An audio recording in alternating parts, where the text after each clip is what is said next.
Assalamualaikum warahmatullahi wabarakatuh. Perkenalkan, nama saya Muhammad Rifki Mubarok Al-Arsi dengan NIM 3303023070. Saya di sini akan menjelaskan tentang penafsiran holistik itu. Apa sih artinya holistik itu? Sudah tahukah kalian apa itu teori penafsiran holistik?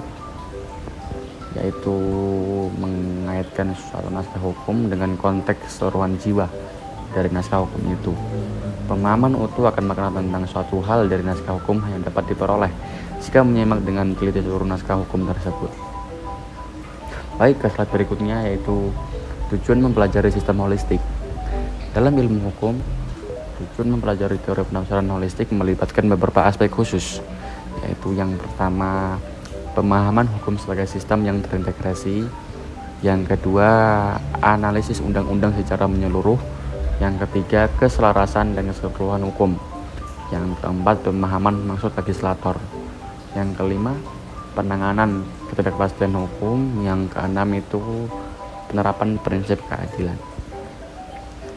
Baik, berikutnya itu holistik dapat memiliki dampak besar dalam kehidupan sehari-hari, melibatkan beberapa aspek penting seperti yang pertama itu perlindungan hak asasi manusia, yang kedua sistem hukum dan keadilan, yang ketiga itu penyelesaian sengketa, yang keempat kesejahteraan sosial dan hukum.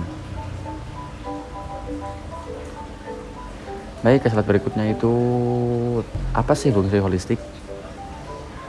Fungsi holistik dalam ilmu hukum mencakup sejumlah aspek penting yang memainkan peran krusial dalam mengembangkan, menerapkan, dan mengevaluasi sistem hukum. Di sini ada 8 fungsi holistik dalam ilmu hukum.